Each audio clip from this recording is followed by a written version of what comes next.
Welcome to math की यात्रा online में सभी दोस्तों का स्वागत है। दोस्तों आज से हम डिस्कस कर रहे हैं टॉपर्स क्या प्रैक्टिस सेट। आइए चलते हैं बेहतरीन कंसेप्ट के साथ जिससे आप पेपर में बहुत अच्छा कर पाए। आइए चलते हैं क्वेश्चन की ओर। देखिए यहाँ पर इस क्वेश्चन का आंसर दीजिए। देखिए कह रहा वृत्त की सबसे बड़ी जीवा क्या होगी। आपको बताना है कि largest card of the circle. दोस्तों आप जानते हैं अगर यहाँ से क्या यहाँ पर क्या ए मानते हैं, यहाँ पर क्या ओ, ठीक है। ओ क्या कहता है, जैसे क्या कहता है केंद्र, ठीक है। अगर पूछा जाए कि सेंटर क्या है, ओ इसका क्या है, इसका सेंटर है। और दोस्तों ये क्या है, इसकी त्रिज्या है, ठीक है। और त्रिज्या का जस्ट दुगना क्या होता है दोस्तों, ये क्या होता है, ये भी इस साइड भी आर होगा तो पूरा क्या जाता है डायमीटर कहा जाता है, व्यास। तो वृत्त की सबसे बड़ी जीवा क्या होगी, उसका व्यास होता है ऑप्शन नंबर बी। तो दोस्तों याद रखिएगा ए से लेकर क्या बी तक टोटल डिस्टेंस क्या होती है यहाँ पर, जिसे कहा जाता है डायमीटर। तो वही पूछ रहा है वृत्त की सबसे बड़ी जीवा क्या है, तो उसका व्यास है। इसको नोट डाउन करिए, त्रिज्या का जस्ट दुगना होता है। कंसेप्ट क्लियर हो गया होगा, ठीक है। आइए दोस्तों मैं इस सवाल पे मैं डिस्कस करता हूं। देखिए इसमें क्या निकालना है, आपको निकालना है रेडियस, वृत्त की त्रिज्या निकालेंगे, ठीक है। जब भी दोस्तों त्रिज्या पूछे तो दोस्तों यहाँ पर इस फार्मूले को याद रखिएगा, त्रिज्या आर बराबर क्या लिखेंगे, यहाँ लिखेंगे जी का स्क्वायर प्लस क्या यहाँ पर एफ स्क्वायर माइनस सी। जब भी क्या वृत्त की त्रिज्या पूछे तो दोस्तों यहाँ पर इसको आपको नोट डाउन करिए, ठीक है। और जी क्या है, जी दोस्तों यहाँ पर देखिए जी कैसे निकालेंगे आप। जी निकालने का तरीका यह है कि जो आपको देखिए यक्स का आपको गुणांक है उसका करिएगा आधा, ठीक है। आधा करेंगे और माइनस के साथ क्या होगा 7/2, ठीक है। आप और यहाँ पर एफ का मान कैसे निकालेंगे दोस्तों, एफ का मान क्या करिएगा, जो y का कोफिशिएंट है, y का गुणांक है, उसको करिए आधा। देखिए आधा करेंगे 5/2 करेंगे माइनस, तो यह कर सकते हैं -2 आ गया, ठीक है। ये दोस्तों जी एफ क्या है, ये दोस्तों ये सर्किल का अगर पूछा जाए सेंटर क्या होगा, यहाँ पर ये इसका सेंटर मान लेते हैं, यहाँ पर सेंटर मान लेते हैं क्या, ये कैपिटल सी है, ठीक है। ये तो स्मॉल सी है, मान लेते हैं कैपिटल। तो इसका सेंटर क्या मिलेगा, अगर पेपर पूछ सकता है बताइए इसका सेंटर क्या होगा, तो आपका जवाब क्या होगा, ये दोस्तों यहाँ पर होगा माइनस क्या होगा 7/2 -2, ये इसका सेंटर होता है। लेकिन वो सेंटर नहीं पूछ रहा, उसकी रेडियस की बात कर रहा है, तो दोस्तों सेंटर भी पूछा जा सकता है पेपर में, तो उसका सेंटर ये होगा, ठीक है। और दोस्तों रेडियस निकालने का तरीका क्या है, हमने देखिए यहाँ पर वैल्यू रखेंगे जी एफ का, और सी क्या होता है दोस्तों, ये कांस्टेंट टर्म है। देखिए सी बराबर आपको जो कांस्टेंट क्या है, यहाँ पर स्मॉल सी की वैल्यू क्या है, यहाँ पर 9 है। इसमें रख दीजिए, आपका आंसर निकल जाएगा। रेडियस क्या हो जाएगा, जी मतलब क्या होगा, इसकी वैल्यू क्या हो जाएगा, यहाँ रख स्क्वायर करेंगे तो 49 क्या होगा, यहाँ पर 4 होगा। और प्लस यहाँ पर क्या होगा, यहाँ पर क्या होगा, ये एफ का मान है, इसको करेंगे क्या आएगा, ये हम ऐसे कर सकते हैं, यहाँ पर इसका वर्क करेंगे 4 आएगा। और दोस्तों सी की वैल्यू कितनी है 9 है। अब इसको हम देखिए सिंप्लीफाई कर सकते हैं। देखिए यहाँ पर इसको सेपरेट करेंगे, यहाँ पर -5 आएगा, -5 एलसीएम लेंगे क्या होगा 49 में से क्या होगा, यहाँ पर ये 520, 49 में से दोस्तों कितना घटाया जाए, 49 में से 20 घटाया जाए तो आपको मिल जाएगा कितना 19। 49 में से क्या घटाना है 20 घटाना है, तो आपको दोस्तों क्या मिल जाएगा, आपको मिल जाएगा कितना 29। 29 बाई क्या होगा यहाँ पर अंडर रूट में, लेकिन दोस्त कड़ी से बाहर निकल सकता है, तो आपको मिल जाएगा 29 क्या होगा, यहाँ रूट 4 का वर्गमूल 2, तो इस सवाल का उत्तर मिल जाएगा। आइए दोस्तों मैं इस सवाल पे मैं डिस्कस करता हूँ, बेहतरीन तरीका बताने का प्रयास करता हूँ। देखिए आपको क्या निकालना है, चतुर्भुज का आपको निकालना है, एरिया अर्थात क्षेत्रफल निकालना है, ठीक है। तो दोस्तों पहले जो सारे पॉइंट दिए गए हैं, जानते हैं चतुर्भुज में 4 पॉइंट होते हैं, तो चारों पॉइंट को देखिए मैं लिखता हूँ। देखिए यहाँ पर पहला पॉइंट दिया गया है 0, यहाँ पर -2, उसके बाद दूसरा पॉइंट जस्ट इसके नीचे लिखेंगे, ठीक है यहाँ पर। और उसके बाद तीसरा पॉइंट फिर क्या करेंगे, इसके नीचे लिखेंगे। और चौथा पॉइंट भी क्या करेंगे, इसके क्या लिखेंगे, नीचे लिख दिए, ठीक है यहाँ पर लिख दिया। अब ध्यान दीजिएगा ये यहाँ पर जो पहला पॉइंट है, ठीक है, यहाँ पर वह क्या करना है, दोबारा रिपीट करना है, लास्ट में लिखना है। देखिए यहाँ पर हमने क्या दोबारा रिपीट कर दिया है, देखिए लिख दिया। पहला पॉइंट जो था एक क्या वह लास्ट में रिपीट कर दिया, ठीक है। इतना आपको ध्यान देना पड़ेगा, पहले पॉइंट को हमने 2 बार लिखा है, एक शुरू में लिखना है, एक क्या लास्ट में लिखना है, ठीक है। अब यहाँ निकालना एरिया, तो एरिया लिख दीजिएगा, ठीक है। अब उत्तर कैसे लिखेंगे, देखिए इसका क्रॉस मल्टीप्लाई की, देखिए 1 0 0 होगा और 2 दूनी 4 होगा, -4 आएगा। अब जीरो में से अगर -4 घटाएंगे, माइनस देखिए जीरो में से क्या कर रहे हैं, देखिए ध्यान दीजिएगा जीरो में से क्या कर रहे हैं, माइनस यहाँ पर 4 घटा रहे हैं, दोस्तों ये माइनस प्लस प्लस कर देगा, यहाँ पर 4 आएगा तो प्लस 4 लिखेंगे, ठीक है, ध्यान दीजिएगा। अब देखिए प्लस, आगे बढ़ेंगे, अगला बढ़ा, फिर वही प्रोसेस में करना। देखिए 4 दूनी 8 होगा, 8 और यहाँ पर घटाएं क्या होगा 4, यहाँ पर शून्य आ जाएगा तो दोस्तों क्या होगा ये डायरेक्टली 8 मिलेगा, ठीक है। अब प्लस इस तरह आगे बढ़ते जाएंगे, ठीक है। अब देखिए 1 शून्य शून्य मिलेगा, अब यहाँ पर 4 दूनी 8 आएगा, माइनस 8 आएगा, और दोस्तों यहाँ पर जैसे ये बताया ये भी क्या आएगा, ये प्लस 8 आ जाएगा, कॉन्सेप्ट क्लियर हो गया, ठीक है। और यहाँ पर करेंगे, देखिए ये माइनस प्लस प्लस कर देगा, यहाँ पर 2 दूनी 4 होगा, यहाँ पर और यहाँ पर 1 शून्य शून्य होगा, अर्थात क्या होगा प्लस 4 आएगा, ठीक है, प्लस 4। और दोस्तों क्या निकालना, एरिया, तो एरिया का मतलब क्या, हमने वैल्यू निकाल के बस क्या करना 1/2 कर देना है। अब इसको इसको जोड़िए, इसका आधा कर लीजिए। देखिए 8 4 12 और क्या 12 दूना 24, 24 का आधा क्या होगा 12 आएगा। तो इस सवाल का एरिया पूछा गया, तो यहाँ पर एरिया क्या मिला 12 मिल गया, ऑप्शन नंबर आपको मिल जाएगा बी। तो याद रखिएगा, जब इस तरह जितने भी पॉइंट दिए इसके नीचे लिखेंगे, उसके बाद क्या 1/2 करके उस सवाल का आंसर लगा लेंगे, ठीक है। आइए मैं अगले सवाल की ओर चलता हूँ। देखिए अगला सवाल देखिए, अगर पिछले साल का पेपर उठा के देखेंगे दोस्तों, यहाँ से आपको लगभग 7-8 क्वेश्चन क्या है जानते हैं आप, मुझे क्या मिलता है, एक चैप्टर है, उस चैप्टर का नाम जानते हैं आपको रियल नंबर। रियल नंबर से दोस्तों कितने सवाल मिलते हैं, जिसे कहते हैं संख्या पद्धति के नाम से भी जाना जाता है, ठीक है, रियल नंबर, ठीक है। यहाँ इससे आपको कौन सा 7-8 क्वेश्चन मिलते हैं, जैसे इस सवाल का उत्तर देना है।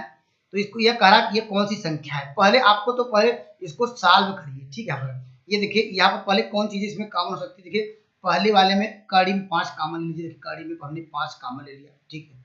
और यहाँ पर क्या बचा 3 बचा, यहाँ पर प्लस, जब यहाँ पर आपने कड़ी में 5 कॉमन लिया, यहाँ पर कितना कड़ी में 25 बचा, 25 का वर्गमूल जानते हैं 5 आएगा, देखिए हमने 5 कर दिया। और देखिए अपान था, अपान, फिर नीचे क्या कॉमन लेंगे, देखिए फिर कड़ी में 5 कॉमन है, देखिए कड़ी में 5 कॉमन ले लीजिए, हमारे पास क्या बचा, यहाँ बचेगा, यहाँ 5 जब कॉमन लिया तो कड़ी में 16 बचेगा, 16 25 80, और 16 का वर्गमूल क्या होता है जानते हैं 4 आता है, 4 लिखेंगे और प्लस, और यहाँ कड़ी में 5 कॉमन ले लिया दोस्तों, यहाँ क्या मिलेगा 6।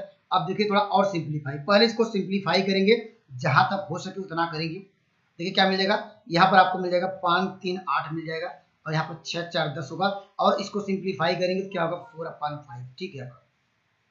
ये क्या आ गया, ऊपर भी क्या जानते हैं एक इंटीजर है, नीचे भी इंटीजर है, अर्थात एक पूर्णांक है, अर्थात जानते हैं जो संख्याएं p/q के रूप में लिखी जाए, और दोस्तों यह p और q दोनों क्या होना चाहिए, पूर्णांक होना चाहिए, इंटीजर होना चाहिए। और दोस्तों यहाँ पर देखिए इंटीजर, यहाँ ये भी इंटीजर, ये भी इंटीजर, तो दोस्तों यहाँ जो p/q के रूप में लिखी जाए और q does not equal to 0 हो, तो ऐसी संख्याएं क्या कहलाती हैं, परिमेय संख्या कहलाती है। इस सवाल का उत्तर होगा ऑप्शन नंबर क्या मिल जाएगा, ऑप्शन नंबर ए, ठीक है।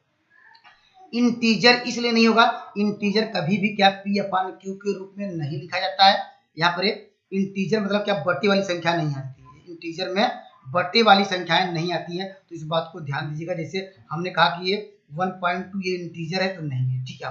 केवल क्या होना चाहिए, एक नेचुरल नंबर होता है, नेचुरल नंबर इसमें 0 भी इंक्लूड होता है, नेचुरल नंबर का जस्ट नेगेटिव साइन भी हम लोग लेते हैं, वह इंटीजर होता है। इंटीजर आप लोग जानते हैं क्या होता है, 0 +-1 +-2 इस तरह फॉर्म चलता है। यहाँ पर p/q के फॉर्म में नहीं रहता है यहाँ पर, ठीक है, कंसेप्ट क्लियर हो गया। चलते हैं अगले सवाल की। देखिए यहाँ पर देखिए, अगर पिछले साल का आप दोस्त पेपर उठा के देखें, इसकी बात करते हैं। पिछले साल को दोस्त मात्र यह पूछा गया था, कह रहा था कि दो क्रमागत सम संख्याओं का अंतर कितना होगा। दोस्त मेरी बात को ध्यान दीजिएगा, पिछले साल पेपर पूछा गया था, यहाँ पर हम यह नहीं लिखा था, क्यों ऐसा कर रहा है, दो क्रमागत, यहाँ 5 की बात कर रहा था, यहाँ पूछा गया था दो क्रमागत सम संख्याओं के बीच अंतर कितना होता है, डिफरेंस कितना होता है। तो दोस्तों डिफरेंस कितना होता है, याद रखिएगा 2 का डिफरेंस होता है, ठीक है। जब क्रमागत की बात करेगा, सम संख्याओं के बीच अंतर कितना होगा, 2 होगा। अगर दोस्तों विषम संख्याओं की बात, हो सकता है इस बार पेपर में विषम संख्या के विषय में बात करें, कहेंगे दो क्रमागत विषम संख्याओं का अंतर कितना होगा, तब भी इसका आपका जवाब क्या होगा, यहाँ पर 2 होगा, ठीक है। ये पेपर में आया था इसलिए मैं यहाँ पर डिस्कस कर दिया, लेकिन सवाल ये एवरेज क्या है, देखिए यहाँ पर 5, देखिए यहाँ पर 5 क्रमागत सम संख्याएं क्या होगी, हमने कहा कि जो अंतर क्या होगा 2 होगा, तो अंतर देखिए पहली संख्या मानते हैं x होगा, ठीक है। दूसरी क्या होगा x + 2 होगा, क्योंकि जब क्रमागत की बात करेंगे तो अंतर की देखिए अगर दूसरे में से पहला घटाएंगे अंतर 2 का आएगा। फिर अगला क्या होगा x प्लस क्या होगा, यहाँ पर 4 होगा, फिर क्या होगा x प्लस क्या होगा 6, कितनी लेना है आपको, लेना है x प्लस कितना लेना है दोस्तों, यहाँ पर कितना 8 लेना है। ठीक है, देखिए 1 2 3 4 5। ठीक है, अब दोस्तों इसका देखिए, इसका दिया औसत। ठीक है, तो दोस्तों अगर क्रमागत की बात करें तो इसका जो मध्य मिड पॉइंट होता है, मध्य पॉइंट देखिए, यही देखिए बीच वाला, ये इसका क्या होता है, ये जो ये औसत के बराबर होता है। ठीक है, जो x प्लस 4 है ये किसके बराबर हो जाएगा, ये औसत के बराबर होगा। नोट डाउन करिएगा दोस्तों, यहाँ पर यानी सबको जोड़ेंगे और जितनी संख्याएं बाई 2 करेंगे, औसत का फार्मूला लगाएंगे, बाई करेंगे, यहाँ पर 5 इक्वल टू 40 x का मान निकालेंगे। लेकिन दोस्तों याद रखिएगा, अगर दोस्तों क्रमागत की बात करें, जो इसका मिड पॉइंट होगा ये, वो क्या होगा, औसत के बराबर होगा। मिड पॉइंट देखिए, दो संख्याएं इधर से कम कर दिया, दो संख्याएं इधर से हटाया तो बची भी संख्या, तो x प्लस 4 किसके बराबर होगा, ये औसत के बराबर होगा। ठीक है, आपको औसत दिया गया है, औसत दिया गया यहाँ पर 40 दिया गया। ठीक है, तो x प्लस क्या होगा 4 इक्वल टू क्या होगा यहाँ पर 40। तो x का मान पूछ रहा है, क्या पूछ रहा है, सबसे छोटी संख्या, तो x ही है छोटी संख्या। तो x बराबर क्या होगा 40 में से अगर हम दोस्तों 4 घटाएं क्या होगा 36 आएगा। और दोस्तों इस सवाल का उत्तर क्या होगा, ऑप्शन नंबर आपको मिल जाएगा बी। अगर बड़ी संख्या पूछता तो बड़ी संख्या क्या होती है दोस्तों, यहाँ पर देखिए x प्लस 8 होती, तो x प्लस 8 कैसे आती है, इसके बाद 4 इसमें जोड़ते, 4 इसमें जोड़ते तो 44 हो जाता, तो बड़ी संख्या होती है। या x का मान यहाँ से निकाल के, यहाँ पर x का मान ये जो आया है यहाँ पर रख दीजिए, यहाँ पर 36 और क्या होगा यहाँ पर 8 क्या होगा 44 होगा। तो ऐसे भी कर सकते हैं। ठीक है, तो दोस्तों कंसेप्ट क्लियर हो गया होगा। लेकिन ये क्या है, यहाँ पर सम संख्या, ये इसी प्रकार विषम संख्याओं का भी कंसेप्ट यही है। ठीक है, यहाँ पर चलते हैं एक सवाल और डिस्कस करते हैं, इस पे ज्यादा अच्छा क्लियर होगा। देखिए देखिए इस सवाल का उत्तर दीजिए। देखिए यहाँ पर जब क्रमागत की बात करें, यहाँ पर जब क्रमागत की बात करें सम या विषम, तो दोस्तों हमने आपको बताया कि जो इसका मिड पॉइंट ही क्या होगा, औसत होगा। यहाँ पर देखिए इसका मिड पॉइंट क्या होगा, देखिए हमने आपको बताया जब क्रमागत, ध्यान दीजिएगा दोस्तों, ये क्रमागत की जब बात करें वो संख्याएं क्रम के अनुसार दी भी गई हैं, अर्थात अंतर देखिए सबका समान है। ठीक है, देखिए अंतर, देखिए अंतर 2 का है, क्योंकि विषम में हमने बताया क्रमागत में अंतर क्या होता है 2 का होना चाहिए, सब में क्या है 2 का अंतर है। ठीक है, यहाँ पर आपको निकालना औसत, एक लाइन में औसत कैसे निकालेंगे, एक लाइन में इस सवालों का औसत निकालने का तरीका क्या है, यहाँ पर इसका हमने कहा मिड पॉइंट, तो मिड पॉइंट देखिए दो कितने अंक, देखिए 2 अंक इधर से हटाएंगे, 2 अंक क्या इधर से हटाएंगे, तो मिड पॉइंट यहाँ पर कितनी संख्याएं बच रही है, 2 संख्याएं बच रही है। ठीक है, 2 संख्याएं बच रही हैं, यहाँ पर लिखेंगे 17, इसके पहले एक बच रहा था वो उसका औसत था, लेकिन यहाँ पर 2 संख्याएं बच रही हैं, तो यहाँ पर दोनों संख्याएं लिखेंगे। और 2 संख्याएं हम जानते हैं औसत निकालने का तरीका है, जितनी संख्याएं बची हैं और उसका क्या करेंगे, 2 संख्या 2 से डिवाइड करेंगे। अब इस सवाल का उत्तर क्या मिल जाएगा, कितना होगा, यहाँ पर करेंगे 9 9 1 10 16 हो जाएगा। यहाँ पर 36 होगा, इसको डिवाइड करेंगे क्या आएगा, इस सवाल का उत्तर क्या होगा 18 आ जाएगा। ठीक है, यहाँ पर तो 18 क्या होगा, इस सवाल का उत्तर होगा। ठीक है, आपको ध्यान कहाँ देना पड़ेगा दोस्तों, ये ध्यान यहाँ पर देना पड़ेगा। अगर क्रमागत की बात करें तो पहली बात तो क्या अंतर क्या होगा, डिफरेंस संख्याओं का सेम होना चाहिए, अर्थात क्या जो अंतर है सेम होना चाहिए। देखिए अंतर सेम दिखा, और जब भी पूछे औसत क्या करना पड़ेगा, औसत जो उसका मिड पॉइंट रहता है, जो मिड वैल्यू रहती है उसका औसत होगा।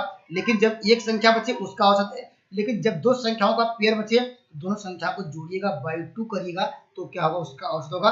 और नहीं तो बेसिक फार्मूला आप जानते हैं, बेसिक क्या फार्मूला जानते थे, औसत बराबर क्या होता है, देखिए अगर औसत बराबर क्या होता है, हम लोग सारी संख्याओं को जोड़ते थे, देखिए 13 15 प्लस क्या 17, लेकिन समय लगता है दोस्तों, यहाँ पर इससे आप करेंगे तो कर तो लेंगे ही, लेकिन आप क्या करेंगे, आपको समय आपको देना पड़ेगा। और यहाँ पर बाई कितनी संख्या हमारे पास कितनी है, जोड़ लीजिए कितनी है, 1 2 3 4 5 6, अब 6 से डिवाइड करेंगे तब भी आपका आंसर मिलेगा 18। ठीक है, आप करके देख लीजिएगा। तो दोस्तों लेकिन यह सबसे बेस्ट तरीका है, कॉन्सेप्ट कम समय में सॉल्व ऐसे करेंगे तो याद रखिएगा, तो इस सवाल का उत्तर होगा। आइए बेहतरीन सवाल और डिस्कस करते हैं। ठीक है, आइए अगले सवाल पर चलते हैं। देखिए इस सवाल का उत्तर देखिए अगर ये भी काफी अच्छा सवाल है, ये भी दोस्तों काफी बेहतरीन सवाल है। इस सवाल का कह रहा है किस अनुपात में विभाजित करता है। पहले आप क्या करेंगे, जो समीकरण दिया है उसको लिख लीजिए। देखिए यहाँ पर x प्लस वाई, अब यहाँ बराबर की इस साइड ला दीजिए, -4 इक्वल टू 0 कर दीजिए। ठीक है, यहाँ पर अब ये देखिए, ये देखिए अगर क्या जब भी आपको निकालना औसत तो यहाँ अनुपात लिखिएगा m1 m2, मान लेते यही अनुपात है। ठीक है, m1 m2, तो यहाँ पर क्या करिएगा, जो पहला पॉइंट लिखेंगे माइनस लिखेंगे, देखिए मान लिखेंगे जो पहला पॉइंट क्या ये इसको सपोज कर लेते हैं x1 y1 है, ये x2 y2 दिया है, ठीक है। तो पहला पॉइंट x1 प्लस क्या होगा y1 माइनस 4, पहला पॉइंट ऊपर लिखा। जो दूसरा पॉइंट जिस इसके नीचे लिखेंगे, ठीक है, दूसरा पॉइंट दिया गया क्या लिखेंगे x2 प्लस क्या होगा ये y2 और माइनस क्या होगा 4। तो दोस्तों हमने क्या किया, जो पहला वाला पॉइंट था इसी में रखा, फिर क्या दूसरा वाला भी पॉइंट इसी में रखा। इस सवाल का उत्तर होगा, लेकिन दूसरा वही वैल्यू तो हमने रखा नहीं, वैल्यू रख दीजिए, सवाल का उत्तर मिल जाएगा। चलिए यहाँ पर रखते हैं, ठीक है। माइनस फार्मूले में देखिए यहाँ पर x1 की वैल्यू क्या है, देखिए यहाँ पर -1 है। x2 y1 की वैल्यू क्या है, यहाँ पर क्या ये भी +1 है, ये कट के 0 हो जाएगा, यहाँ पर बचेगा -4, ठीक है। यहाँ पर और अपान करेंगे, नीचे रखेंगे, x2 के स्थान क्या रखेंगे 7 रखेंगे, और y2 के स्थान पे रखेंगे क्या होगा यहाँ पर 7, 7 5 12, 12 में दूसरे कितना घटाएंगे, अगर 12 में से यहाँ पर 4 घटाएंगे तो 8 आएगा। और देखिए यहाँ पर माइनस माइनस क्या कर देगा, प्लस होकर कर देगा, यहाँ पर 4 1 का 4 होगा, 4 दूनी 8 होगा, तो 1/2, ठीक है। अगर अनुपात के रूप में, रेशियो के रूप में इस सवाल का उत्तर क्या मिलेगा आपको, m1 m2 का रेशियो तो पूछा था, यहाँ पर 1:2 होगा। तो आपका जवाब कौन सा मिला, इस सवाल का उत्तर जो अनुपात मिला आपको कौन सा मिला, ऑप्शन नंबर आपको मिल जाएगा, ऑप्शन नंबर आपको डी, ठीक है। तो दोस्तों मैं जब भी अनुपात की बात करें तो दोस्त इस फार्मूले से अप्लाई करिएगा, तो आपको समय बचेगा, क्योंकि वहाँ पर समय की ही आपको वैल्यू है। तो सॉल्व करने के लिए जो बेसिक 9th 10th वाला फार्मूला है उसको भी हम लोग यूज करके जा सकते हैं, लेकिन आपको कम समय में इस सवाल का उत्तर देना है, तो इस प्रोसेस से अप्लाई करेंगे, ठीक है। चलते हैं अगले सवाल की ओर, देखिए अगले सवाल पे आते हैं। देखिए पहले यहाँ पर क्या कह रहा है, कह रहा है एक समचतुर्भुज की एक भुजा की लंबाई और दो विकर्णों में एक विकर्ण दिया गया 6 सेंटीमीटर, अर्थात जो भुजा की लंबाई है, ये आपको कंफ्यूज कर रहा है। देखिए एक भुजा की लंबाई, दो विकर्णों में एक विकर्ण, अर्थात बात कर रहा है कि जो एक भुजा की लंबाई भी 6 है और दो विकर्णों में एक विकर्ण की लंबाई भी 6 है, ठीक है। यहाँ पर अब कह रहा है कि समचतुर्भुज का क्षेत्रफल ज्ञात कीजिए, ठीक है। आपको दोस्तों आपको याद होगा, ये हमने आपको डिस्कस कराया था, जो ये चतुर्भुज होते हैं एक दूसरे क्या करते हैं, जो डायगोनल होते हैं क्या करते हैं, राइट एंगल पे काटते हैं, क्या करते हैं यहाँ पर राइट एंगल, ये 90 डिग्री पे क्या करते हैं, ये काटते हैं और एक दूसरे के मिड पॉइंट पे मिलते हैं, ठीक है। अगर ये क्या होगा, अगर हमने आपको बताया था जब भी आपको रेडियस निकालना हो, ये इसकी सॉरी या इसकी क्या है, इसकी भुजा और क्या है, इसके डायगोनल में विकर्ण में अनुपात आपको हमने बताया था। क्या याद करने के लिए हमने कहा ए स्क्वायर इक्वल टू पहला डायगोनल का स्क्वायर करेंगे, ठीक है, हाफ करके करेंगे, फिर क्या करेंगे यहाँ पर करेंगे d2 बाई का इस डायगोनल का स्क्वायर करेंगे। ये फार्मूला हमने आपको काफी चर्चा कराया है, अब इसे जानते हैं, ठीक है। अब मुझे यहाँ पर जो भुजा आपको दी गई है, देखिए यहाँ पर वह 6 सेंटीमीटर है, ठीक है। यहाँ पर एक डायगोनल की बात कर रहा है, कोई भी डायगोनल आप मान लीजिए, यहाँ d1 बराबर कितना दिया गया है आपको, कह रहा है 6, वो भी 6 सेंटीमीटर है। तो दोस्तों यहाँ से क्या आ जाएगा, देखिए इसकी वैल्यू दी गई है, यहाँ पर ए का मान दिया गया, इसका वर्ग करेंगे 36 आएगा, और ठीक है यहाँ पर इसकी d1 की वैल्यू कितनी दी गई है, d1 की वैल्यू आपको दी गई कितनी, यहाँ पर क्या है, यहाँ पर 6 है, लेकिन यहाँ फार्मूले में y2 तो y2 कर दीजिए, कितना आ जाएगा यहाँ y2 करेंगे क्या होगा 3 होगा, लेकिन क्या करना d1 का हमने मान रख दिया, क्या करेंगे क्या होगा, यहाँ पर हो जाएगा 9 और इसका वर्ग करेंगे 9 आएगा इक्वल टू क्या हो जाएगा, इसको सॉल्व करेंगे दोस्तों क्या क्या d2 बाई क्या होगा 2 का होल स्क्वायर कर डी हटाएंगे, यहाँ पर आ जाएगा, ठीक है। यहाँ पर क्या हो जाएगा, यहाँ पर इसको सॉल्व करिए तो आपको मिल जाएगा, यहाँ पर अगर मान लीजिए 36 में से कितना घटाना 9, क्या होगा यहाँ पर आपको मिल जाएगा, यहाँ पर कितना होगा, यहाँ पर 7 मिलेगा, ठीक है। आपको 9 यहाँ पर क्या मिल जाएगा, यहाँ पर 27 को क्या ले सकते हैं दोस्तों, 27 को यहाँ पर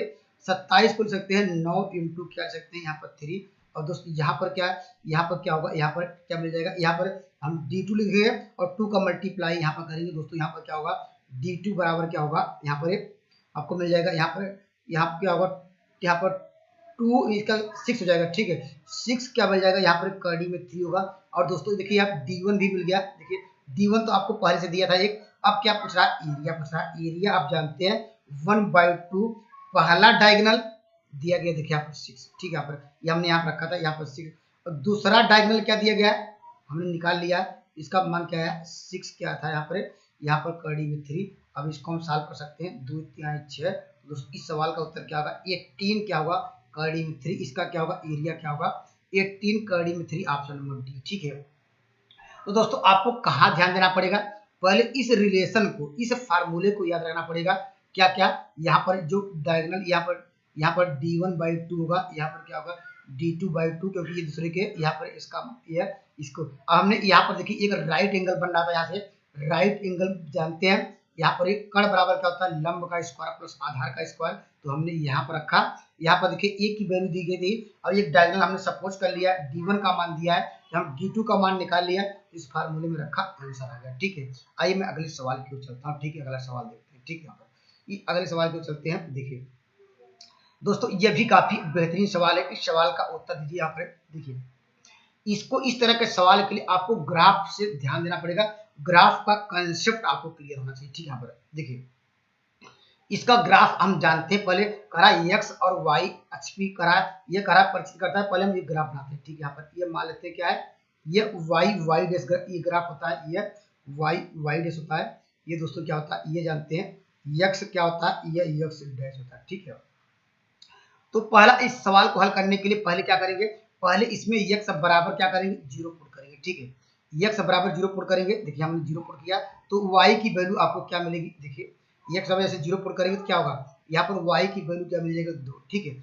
फिर क्या करेंगे, एक बराबर, फिर वाई बराबर 0 पुट करेंगे, देखिए वाई बराबर 0 करेंगे तो दोस्तों क्या होगा, तो एक्स बराबर कितना मिल जाएगा, एक्स बराबर क्या मिल जाएगा आपको, यहाँ पर क्या मिल जाएगा, एक्स बराबर आपको मिल जाएगा 3। ठीक है, अगर पॉइंट के रूप में लिखा जाए तो जो पहला पॉइंट है ए का पॉइंट क्या मिल जाएगा, यहाँ पर क्या 0, यहाँ पर कामा 2। अगर इसका पॉइंट अगर लिखना चाहते हैं ये दूसरे वाले का, तो हम जानते हैं पहले एक्स का मान लिखते हैं 3, 0। ठीक है, यहाँ पर दोस्तों ये जानते हैं, ये देखिए लाइन 3, 0 जानते हैं, ये एक्स का मान है, या देखिए ये पॉइंट यहाँ आएगा, यहाँ पर ये पॉइंट यहाँ आएगा, दोस्तों ये क्या आएगा 3, क्या हो 0। इसका मतलब देखिए ये यहाँ जानते हैं, हमने 0, 0 से स्टार्ट किया था, ओरिजिन से स्टार्ट किया, इसीलिए हम देखिए यहाँ पर एक्स का मान लिया, वाई का मान 0, 0 स्टार्ट करेंगे, ये ओरिजिन से यहाँ पर आए, ये बी पॉइंट आ गया। ठीक है, देखिए एक्स एक्सिस को टच किया कि नहीं, ये क्रॉस किया कि नहीं। अब हम देखिए बी की वैल्यू जाएंगे, अब यहाँ पे देखिए सॉरी ए की वैल्यू, ए की वैल्यू ये क्या वाई की वैल्यू है, तो वाई क्या है, इसका मतलब यहाँ पर आएगा ये, यहाँ पर क्या है, यहाँ पर क्या होगा, ये पॉइंट है 0, क्या 2। अगर दोनों को मिलाएंगे, देखिए यहाँ पर इस तरह मिलाएंगे, देखो किसको क्रॉस कर रहा है, देखिए यहाँ पर मिला दिए, देखो वाई एक्सिस को क्रॉस किया और एक्स एक्सिस को क्रॉस किया, तो इस सवाल का उत्तर क्या होगा, ये कहा कि प्रत्येक एक्स और वाई एक्स को परिचित कर रहा है, काट रहा है, तो ये क्या है इंटरसेप्ट कर रहा है, तो कॉन्सेप्ट क्लियर हो गया होगा। इस सवाल का आंसर मिलेगा ऑप्शन नंबर क्या होगा, ए। ठीक है, आइए मैं अगले सवाल के ऊपर, अगर पिछले सवाल का दोस्तों आप पेपर उठा के देखेंगे, यहाँ से लगभग आपको 3 या 4 सवाल मिलते हैं। तो दोस्तों हर एक मैं शिफ्टों में इस तरह का सवाल लेके आता हूँ। दोस्तों इसका इंग्लिश नहीं लिखा गया है, आप कहेंगे इंग्लिश में क्योंकि जगह नहीं रहती समझाने के लिए, इसलिए मैंने इंग्लिश को इग्नोर कर दिया। ठीक है, अब देखिए इसके लिए मैं 2 नियम बताया हूँ, मैं सेकंड नियम की बात करता हूँ। फर्स्ट नियम आप लोग जानते हैं, हमने बहुत सारे वीडियो में इसको डिस्कस किया था। ठीक है, यहाँ पर कहा प्रत्येक किस्त की राशि क्या होगी, हम सपोज कर लेते हैं प्रत्येक किस्त की राशि क्या एक्स रुपए है। ठीक है, यहाँ पर कहा प्रत्येक किस्त की राशि क्या होगी। ठीक है, यहाँ पर कहा एक वॉशिंग मशीन का जिसका नगद मूल्य कितना है, 15,000 है, ये इसका नगद मूल्य था। ठीक है, यहाँ पर 15,000 तो दोस्तों किस योजना के अंतर्गत खरीदी गई है, और वह क्या कर दिया, इसमें उसके पास इतना पैसा एक बार में नहीं दे पा रहा था। ठीक है, वह कहा कि मुझे इंस्टॉलमेंट में चाहिए, इंस्टॉलमेंट में आप कहा कि 2250 रुपये तुरंत भुगतान कर दीजिए। ठीक है, तो यहाँ पर आप क्या करेंगे, यहाँ पर अब भुगतान के बाद आपको शेष राशि कितनी बची है, देखिए यहाँ पर लिखेंगे शेष राशि, किसकी राशि, शेष राशि का यहाँ पर है, क्योंकि जब भी ब्याज लगेगा यहाँ पर ये तो इतना वह इतना कैश दे दिया। ठीक है, 2250 रुपये कैश दे दिया गया, तो दोस्तों वो कितने, अब यहाँ पर क्या करें 15,000 था, 15,000 उसको देना था, लेकिन दोस्तों वह क्या किया, उसके पास पैसा नहीं था, तो वो कहा मुझे किस्त पे चाहिए, तो 22,000 क्या 500 हमने क्या घटा दिया। तो आपको जानते हैं 15,000 में से 2,000 घटाएंगे तो कितना होगा आपको 13,000, और दोस्तों 250 घटाएंगे तो क्या होगा 12,000, क्या होगा यहाँ पर 750 रुपए, क्या इस पे ही उसको क्या मिलेगा, उसको इस पे आपको ये टोटल उसको अमाउंट उसको पेमेंट करना है। ठीक है, यहाँ टोटल अमाउंट ऑफ पेमेंट तो करना ही, इतना उसको पेमेंट करना है, लेकिन कितने किस्तों में दोस्तों, यहाँ पर देखिए 2 अर्धवार्षिक किस्तों में उसको भुगतान करना है 12,700 रुपए। ठीक है, यहाँ पर और कह रहा है ब्याज की दर यहाँ पर 8% हो, और दर क्या है छमाही। ठीक है, यहाँ पर आप जानते हैं जब छमाही है, लेकिन ये क्या अर्धवार्षिक अब पेमेंट कर रहा है, तो दोस्तों इसको देखिए ये जो वार्षिक दर किसकी है, ये पूरे साल की है, देखिए वार्षिक की बात कर रहा है, लेकिन यहाँ पर बात कर रहा है, ये कह रहा है कि अर्धवार्षिक दीजिए, अर्थात क्या छमाही आपको देना है। छमाही के लिए तो जो दर क्या हो जाएगी, जब हमारे पास नई दर आपको मिल जाएगी तो क्या करना होगा, 8 में क्या होगा 2 से डिवाइड करेंगे तो उसकी नई दर क्या मिल जाएगी, यहाँ पर 4% मिलेगी। ठीक है, ये 4% मिलेगी, ये उसकी नई दर। और दोस्तों हमने सपोज कर लिया यहाँ पर जो दर थी, अब यहाँ पर और देखिए यहाँ पर टोटल क्या वो मानते पहले पहले साल फर्स्ट ईयर की बात करेंगे, वह मान लेते हैं यहाँ पर वो फर्स्ट ईयर की बात, पहला वह क्या, पहली किस्त एक्स गई। ठीक है, यहाँ पर अब मान लेते पहला अमाउंट क्या था, वह P1 था, उसको वहां पर उस पर ब्याज मिलना था 1 प्लस क्या R/100, आर की वैल्यू कितनी है, देखिए 4/100, ये फार्मूला आप जानते हैं। ठीक है, यहाँ पर इसको हम सिंप्लीफाई करेंगे, देखिए यहाँ पर 25 चौका 100 हो जाएगा 25, इसको सॉल्व करेंगे क्या आएगा, यहाँ पर 25 एक क्या 26 बटे कितना हो जाएगा, यहाँ पर 26 बटे क्या 25 क्या होगा, यहाँ पर P1 होगा। ठीक है, यहाँ पर अगर दोस्तों ये अगर यहाँ से P1 निकालना चाहते हैं, यहाँ देखिए P1 निकालेंगे क्या होगा, अगर यहाँ पर P1 बराबर क्या हो जाएगा, अगर क्रॉस मल्टीप्लाई करेंगे देखिए यहाँ पर P1 बराबर आपको मिल जाएगा 25 बाई क्या हो जाएगा, यहाँ पर 25 बाई क्या होगा, यहाँ पर 26 क्या होगा, x होगा। ठीक है, और दोस्तों ये फर्स्ट क्या था, इंस्टॉलमेंट में यहाँ पर वैल्यू थी।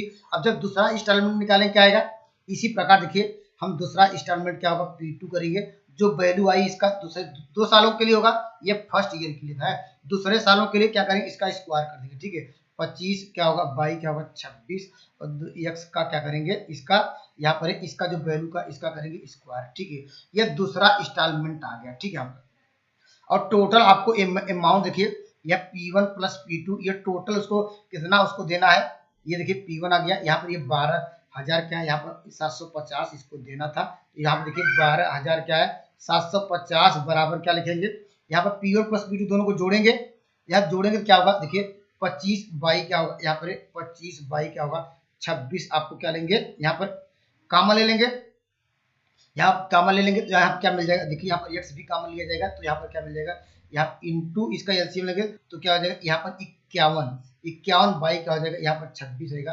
तो दोस्तों यहाँ पर क्या कटेगा, यहाँ पर तो यहाँ पर एक्स बराबर निकाल लीजिए, आंसर आ जाएगा। ठीक है, तो एक्स बराबर देखिए निकल जाएंगे तो क्या होगा 12 क्या होगा 12,000 क्या होगा 750, यहाँ पर लिखेंगे 26 गुणे क्या होगा 26, और अपान क्या करेंगे यहाँ पर 25, यहाँ पर गुणे क्या होगा 51 होगा।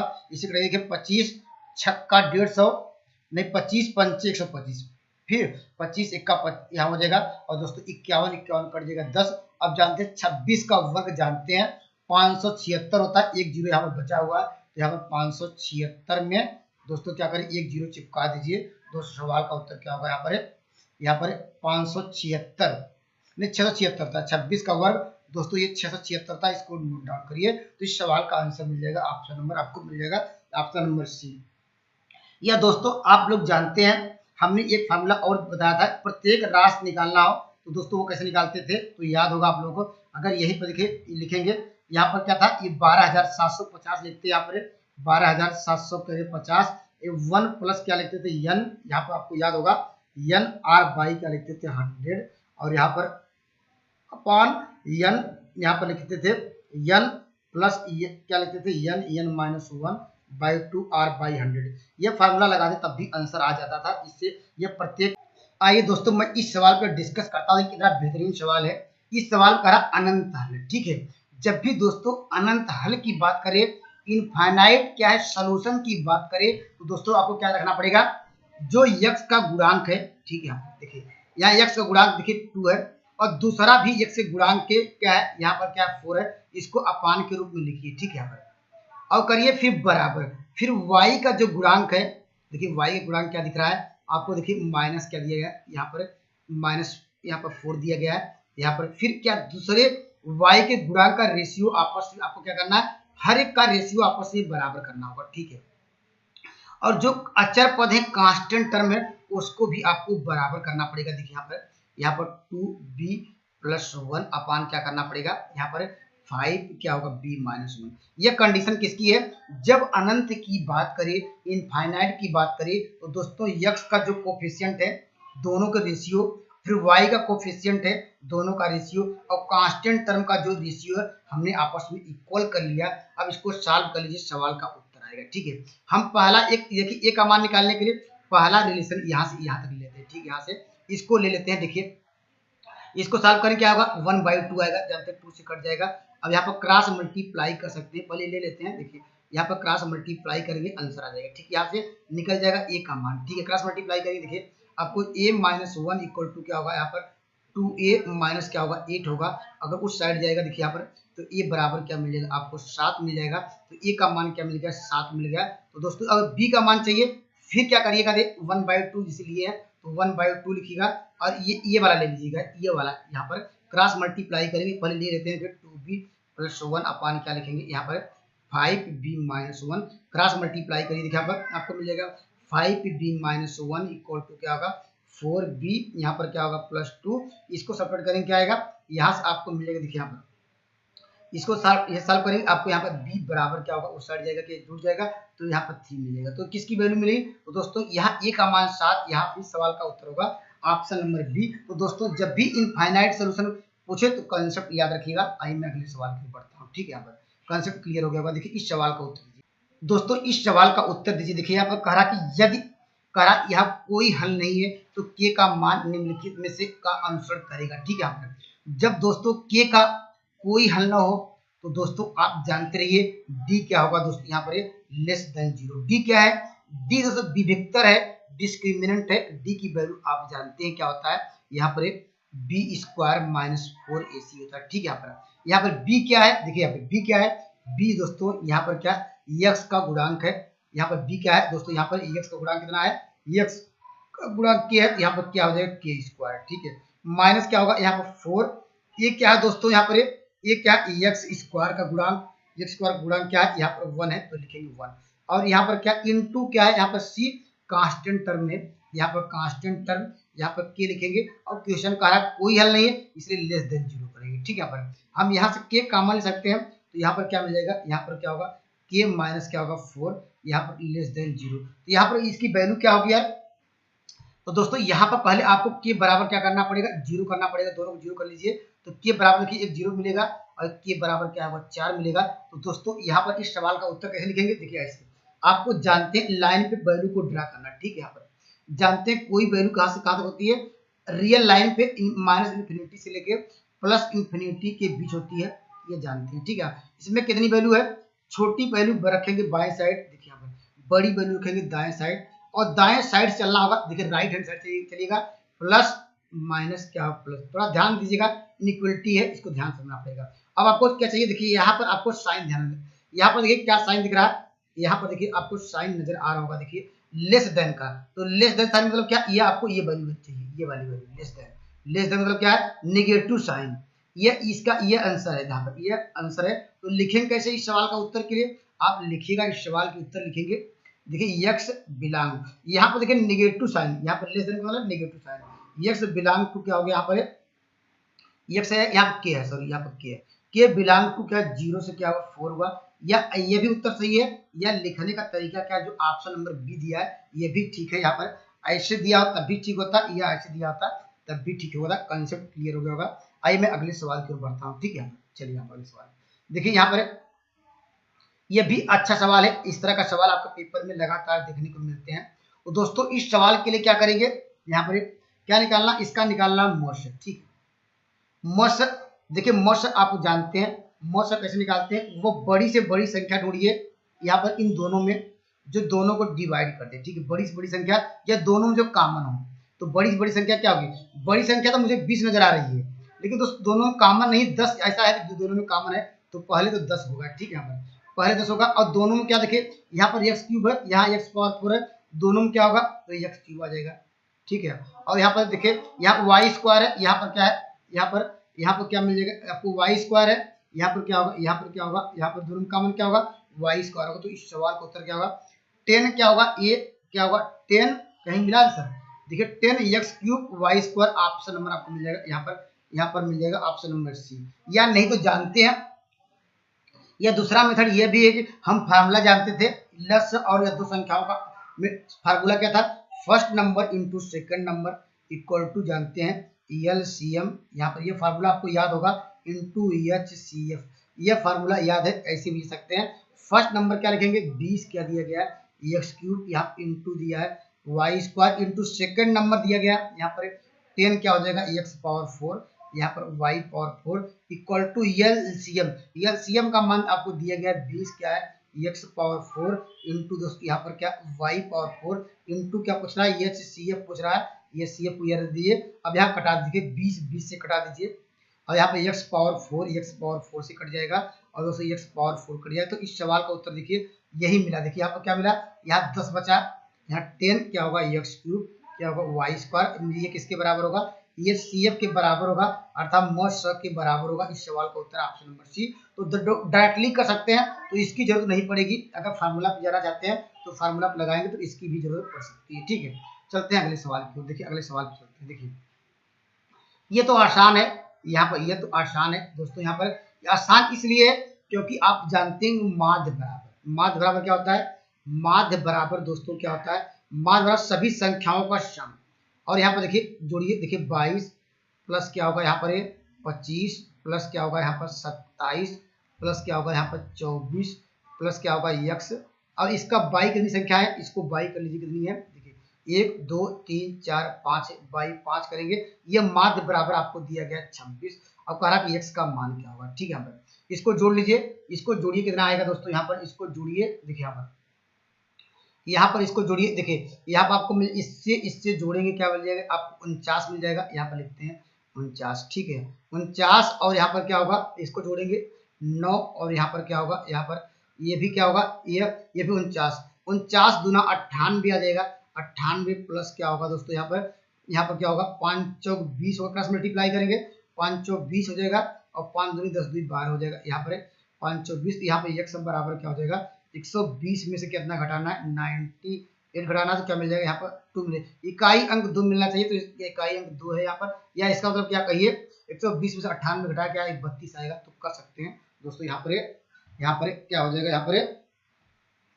तो 32 नहीं, यहाँ पर क्या हो जाएगा, यहाँ पर कैलकुलेट कर लीजिएगा, यहाँ पर क्या होगा, यहाँ पर मिल रहा है यहाँ तो 22 मिल रहा है। तो दोस्तों यह कैलकुलेट करके देख लीजिएगा, यहाँ पर कहीं गलती तो नहीं है दोस्तों, इस बात को ध्यान दीजिएगा, आप कैलकुलेट करके देख लीजिएगा कहीं मिस प्रिंट नहीं है दोस्तों। ये 100 यहाँ पर क्या होगा 5 6 30 3 था, यहाँ पर सॉरी यहाँ पर 30 आएगा। ठीक है, यहाँ पर ये 30 होगा, तो दोस्तों यहाँ पर क्या मिलेगा 32। अब जाके ठीक है क्योंकि यहाँ पे एलसीएम लिया हुआ तो ऑप्शन नंबर 1 तक भी। ठीक है, चलते हैं अगले सवाल पर। देखिए यहाँ पर यह भी अच्छा सवाल है, इस सवाल का उत्तर दीजिए।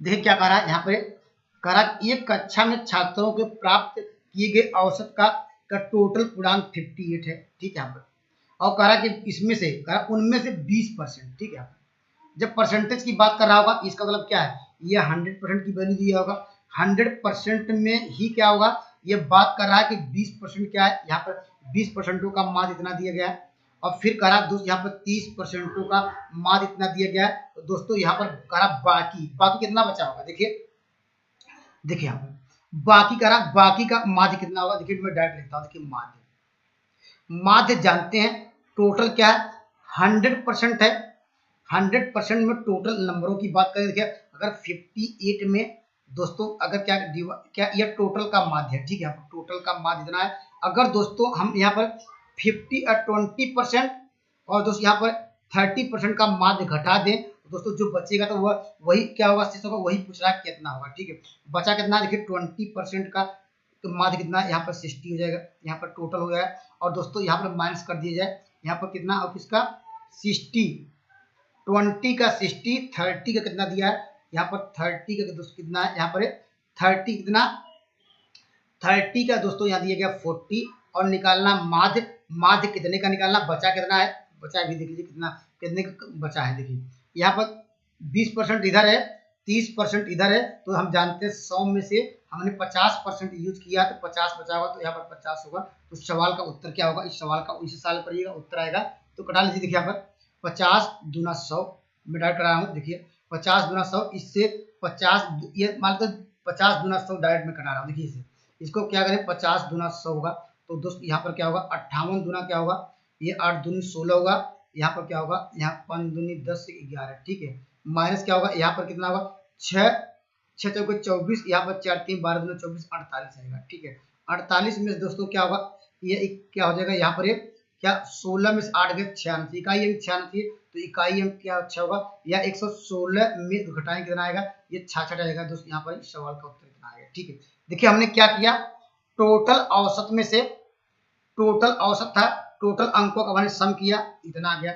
हमने कहा कि यहाँ पर जो 20% का टोटल सम, फिर 30% का टोटल सम करा, और उसके बाद हम घटाएंगे कितना, 50% बचा, 30% ये यूज किया, 20% ये बचा, 50% का करा औसत कितना होगा, हमने 50 से डिवाइड किया, आंसर आ गया। कंसेप्ट क्लियर हो गया होगा। अगले सवाल पे चलते हैं। देखिए यहाँ पर इस सवाल का उत्तर दीजिए। यहाँ पर देखिए, यहाँ पर क्या कह रहा है, यहाँ पर दिए गए समूह को माध्यिका निकालना है। ठीक है, माध्यिका निकालना, और बहुलक, बहुलक मतलब जो बहुत बार दिखे, बहुलक क्या 5 5 सबसे बार है, तो यहाँ पर बहुलक क्या होगा, 5 होगा। ठीक है, यहाँ पर तो इस सवाल का बहुलक 5, एक और दिया, एक ऑप्शन और चेक करना पड़ेगा, लेकिन अगर बहुलक मिल गया होता, यहाँ पर ये एक दिया, इसलिए आपको माध्यिका भी आपको निकालना पड़ेगा, तो बहुलक तो निकल गया। ठीक है, यहाँ पर बहुलक यह है, या इसमें से एक है। अब माध्यिका आपको चेक करना है। माध्यिका कैसे निकालने के लिए, पहले सबसे छोटा नंबर लिखिए, देखिए 2, यहाँ पर 2, उससे छोटा नंबर क्या है, आपको 3 दिख रहा होगा। उसके बाद बढ़ते हुए क्रम में या घटते हुए क्रम में लिख रहे हैं, हम क्या इसको लिख रहे हैं, सबसे पहले छोटी संख्या, उससे छोटी संख्या, इस तरह लिख रहे हैं। उसके बाद क्या आएगा, 6 आएगा, उसके बाद क्या, सॉरी, 5 आएगा। ठीक है, 5 क्या होगा, 5। उसके बाद क्या आएगा, यहाँ पर क्या होगा, उसके बाद 5 आएगा, उसके बाद क्या आएगा, 5 आएगा। या देखिए ऐसे कर सकते हैं, देखिए 1 2 3 4 5 6 7 8 9 में दोस्त एक जोड़ेंगे, क्या होगा, पांचवा अंक ही क्या होगा, उसका माध्यिका होगी। 1 2 3 4 5 यही इसका माध्यिका होगा। ऐसे भी कर सकते हैं, तो माध्यिका यह है, तो यह 2 नहीं होगा, तो इसलिए ऑप्शन नंबर डी होगा। तो पहले लेकिन अरेंजमेंट करते हुए लिखिएगा, यहाँ पर संख्या जोड़ लीजिएगा।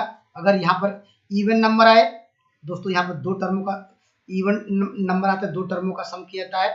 यहाँ पर 5वां 6वां टर्म करते हैं। अगर मान लीजिए 8 नंबर आता है, तो 5वां टर्म ही उस सवाल का उत्तर होता है। ठीक है, चलते हैं अगले सवाल पर। देखिए यहाँ पर इस सवाल का उत्तर दीजिए। यहाँ पर ये भी अच्छा सवाल है। देखिए यहाँ पर कह रहा है कि यहाँ पर एक चतुर्भुज के 2 आसन्न कोणों का मान दिया गया, अन्य 2 कोण आपस में बराबर है।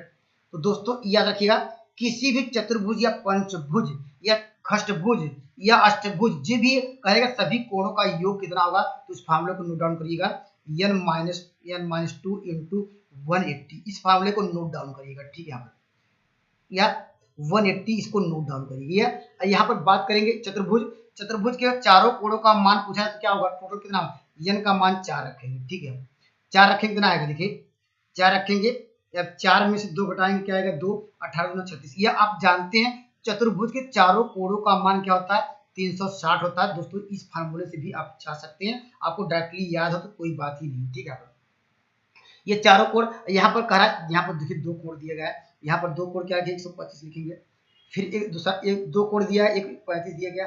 और दोस्तों ये बात कर रहा है, यहाँ पर एक कहा जो 2 कोण है वो आपस में बराबर है, तो वो भी मानते हैं x, तो क्या होगा, वो क्या हो जाएगा दोस्तों, यहाँ पर वो 2x के क्या होगा, बराबर हो जाएगा। ठीक है, यहाँ पर वो क्या होगा, ये 2x के बराबर हो जाएगा। ठीक है, अब इसको हम सिंप्लीफाई करेंगे तो आसानी से सवाल पे जा सकते हैं। तो यहाँ पर देखिए इसको सॉल्व करिएगा, तो यहाँ पर 100 मिल जाएगा, या तो आसान है, कर लेंगे। ठीक है, यहाँ पर इसमें तो आसानी से ऑप्शन नंबर कितना मिलेगा, बी। कॉन्सेप्ट क्लियर हो गया होगा दोस्तों। इस सवाल का देखिए उत्तर देना है। देखिए कहा कितने हल है, कितने हल है, कहा 0 1 2 अनंत हल है। ठीक, यही दिया है। आप जानते हैं कि क्या करेंगे, आपको हमने कंसेप्ट ये बताया है, जब 2 इक्वेशन दिए गए हैं, आपको करना जो x का गुणांक है, ठीक है, और दूसरे y जो दूसरे समीकरण x गुणांक है, इसको आपस में क्या करना है, अनुपात में बराबर करना है। ठीक है, और यहाँ पर देखिए फिर y का जो कोफिशिएंट है दोस्तों क्या है, 1 है, और दूसरे y कोफिशिएंट क्या है, -1। देखिए ये आपस में बराबर है, क्या 3/343 क्या है, इसके बराबर आ सकता है, कभी भी नहीं आ सकता है, जब दोस्तों यहाँ पर इस कंडीशन में रहे। आप जानते हैं A1 A2 यहाँ पर डज नॉट क्या इक्वल टू B1 B2 होता है, क्या होता है, वो क्या होता है, यूनिक सोल्यूशन होता है, अद्वितीय हल होता है, अर्थात एक सोल्यूशन होता है। इस सवाल का उत्तर होगा ऑप्शन नंबर ए। और इसको सॉल्व करेंगे तो x का एक ही मान निकलेगा, और दोस्तों y का भी क्या हो, एक मान निकलेगा। इसलिए कहते हैं कि ये क्या है, ये यूनिक सोल्यूशन है, अद्वितीय हल है। तो यहाँ पर यह पूछ सकता है, यहाँ पर अद्वितीय हल है। तो दोस्तों ये दोस्तों कितना बेहतरीन सवाल है और कितना आसान है। दोस्तों यहाँ पर दिया गया, यहाँ पर युग्म कारक कोई हल नहीं है। जिस समीकरण का जब कोई हल नहीं होता है, वह रेखाएं क्या होती हैं, विरोधी होती हैं, अर्थात कह सकते हैं एक दूसरे कभी काट नहीं पाती। ठीक है, यहाँ पर जैसे एक लाइन इधर है, दूसरी लाइन ए बी एक लाइन है, एक लाइन क्या है यहाँ पर, दो लाइन क्या है दोस्तों, ये दोनों लाइन क्या है, एक दूसरे के पैरेलल है। तो इस सवाल का उत्तर क्या होगा यहाँ पर, ऑप्शन नंबर क्या हो जाएगा, ए मिलेगा। यह कंडीशन आप लोगों को याद होगी, जब विरोधी होती थी क्या होता था, A1 A2, यहाँ पर क्या होता था, यहाँ पर B1 B2, और दोस्तों यहाँ पर क्या, यहाँ पर C1 C2। ये कंडीशन आपको याद होगा, जब भी क्या होती है, कंडीशन होती है विरोधी। ठीक है, अगर दोस्त क्या अविरोधी होगी तो दोस्तों ये क्या होगा, यहाँ पर ये भी इसके बराबर हो जाता है। ठीक है, यहाँ पर ये अविरोधी होता है। जब आश्रित होता है, आश्रित होने के लिए क्या, ये तीनों जो कंडीशन है बराबर को सब में बराबर आ जाता है। यहाँ पर जो दोनों का स्थान बराबर आता है तो वह हो जाता है आश्रित। तो यहाँ पर अनंत के लिए दोस्तों यहाँ पर इसलिए आपको यहाँ पर कोई वो कहा अनंत एक, ये इसके लिए आपके लिए कोई ऑप्शन नहीं है। अर्थात इस सवाल में अगर यहाँ पर कह सकते हैं, जब यहाँ यूनिक सोल्यूशन हो सकता था तो उसके लिए यहाँ पर अनंत एक से कोई मतलब नहीं है। चलते हैं अगले सवाल की ओर। देखिए यहाँ पर, देखिए इस सवाल का उत्तर दीजिए, यह भी आसान सवाल है। देखिए यहाँ पर यह कह रहा कि यह जो दिया गया यह त्रिभुज क्या निरूपित करेगा। ठीक है, यहाँ पर यह आपको बताना कि यहाँ पर यह त्रिभुज आपको बताना कि यह क्या निरूपित करेगा। हम क्या निकालेंगे, हम डिस्टेंस निकालेंगे बिटवीन टू पॉइंट। ठीक है, इसको मैं इस कलर से, चलिए इस कलर से लगाता हूँ। ठीक, यहाँ पर लगाता हूँ, यहाँ पर ए बी का डिस्टेंस। ठीक है, ए बी बराबर क्या निकालेंगे, दो बिंदुओं के बीच की दूरी का, 4 में से अगर एक घटाएंगे 3, उसका वर्ग करेंगे 9, लेकिन एक में से घटाएंगे तो इसका ए बी का मान कितना आएगा, यहाँ पर आप जानते हैं, यहाँ पर डायरेक्टली 3 आएगा। ठीक है, और यहाँ बी सी का मान निकाल लेते हैं, दो बिंदुओं के बीच की दूरी, यहाँ पर 2 में से एक घटाएंगे, यहाँ पर सॉरी 3 में से एक घटाएंगे, यहाँ पर 2, उसका वर्ग करेंगे 4, और यहाँ पर क्या होगा, यहाँ पर ये 4 चौक 16 हो जाएगा, यहाँ पर ये भी 4 चौक 16 हो जाएगा। ठीक है, यहाँ पर 4 चौक 16 हो जाएगा, तो इसको 16 4 क्या होगा, यहाँ पर क्या होगा, यहाँ पर ये 20 आएगा। और दोस्तों यहाँ पर क्या होगा, और ए सी निकाल लेते हैं, ए सी, यहाँ पर ए सी का डिस्टेंस क्या आ जाएगा, यहाँ पर क्या होगा, यहाँ पर होगा 4 में से एक घटाएंगे तो एक ही आएगा, उसका वर्ग करेंगे, यहाँ पर क्या होगा, और दोस्तों यहाँ पर क्या मिलेगा आपको, यहाँ पर 4 चौक 16। ठीक है, यहाँ पर क्या होगा, यहाँ पर 16, और यहाँ पर क्या होगा दोस्तों, यहाँ पर यहाँ इसको सॉल्व करेंगे, क्या आएगा, यहाँ पर आपको मिल जाएगा 17। ठीक है, यहाँ पर क्या तीनों भुजाएं आपस में बराबर है, समद्विबाहु त्रिभुज के लिए क्या होना चाहिए, समद्विबाहु, दो भुजाएं आपस में बराबर होनी चाहिए। दोस्तों कोई दो भुजा आपस में बराबर नहीं है, समद्विबाहु हो नहीं सकता, समद्विबाहु हो नहीं सकता, तो ऑप्शन क्या है, विषमबाहु है। तीनों भुजाएं क्या है, भिन्न भिन्न है। ठीक है, यहाँ पर तीनों भुजाएं क्या है, भिन्न भिन्न है, ऑप्शन नंबर डी। लेकिन दोस्तों याद रखिएगा, क्या ये समकोण त्रिभुज है, यहाँ पर समकोण त्रिभुज के लिए आप जानते क्या, किन्हीं दो भुजाओं के वर्गों का योग तीसरी भुजा के वर्ग के बराबर हो। देखिए इस सवाल का उत्तर देखिए, कम समय कैसे दे पाएंगे, आपको क्या निकालना, रेखा का समीकरण निकालना है, लाइन का इक्वेशन निकालना है। तो दोस्तों आपको ये याद होगा, दोस्तों इसको हम बाई ऑप्शन से क्या कर सकते हैं, ऑप्शन से कैसे कर सकते हैं, अगर y इक्वल टू फार्मूला जानते हैं EMX प्लस सी होता है। ठीक है, यह स्टैंडर्ड फार्म होता है, यहाँ पर y equal to EMX plus c. ठीक है, यहाँ पर तो दोस्तों यहाँ पर क्या है, y equal to EMX plus c है।